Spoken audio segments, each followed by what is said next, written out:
A South African conservationist has said that South Africa and China can share many things in biodiversity sector, from restoration experience to technological advances, as both countries are among the most biodiversity-rich countries in the world. So from a biodiversity point of view, both South Africa and China are one of the 17 mega diverse countries in the world, and as a result there's a lot of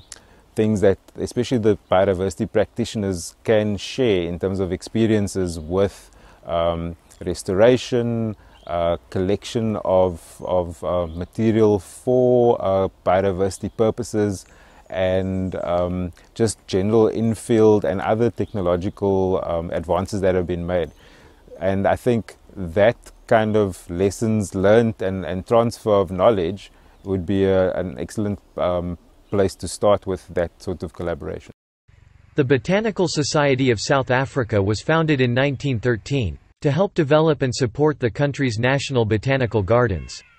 Its mission has since grown to supporting plant conservation across South Africa, through its branches and by working with key partners.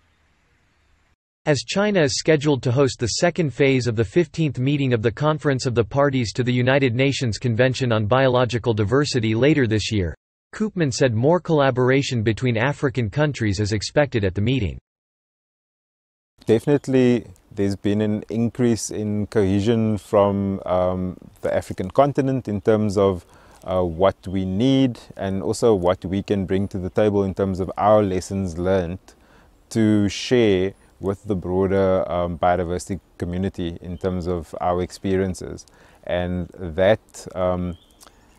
emphasis and bringing together of ideas is always going to be the best outcome out of these big meetings. The collaboration between the African countries in terms of bringing our experiences together from across the continent means that we've got much more to contribute in terms of what we've learned from on the ground, and bringing it together to a place like COP allows for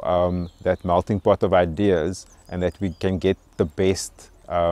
information from each other and share and learn from each other. And I think that's what it's all about. According to official figures, while the southern African country occupies only 2% of the world's land surface area, it is home to 10% of the world's plant species and 7% of its reptile, bird and mammal species.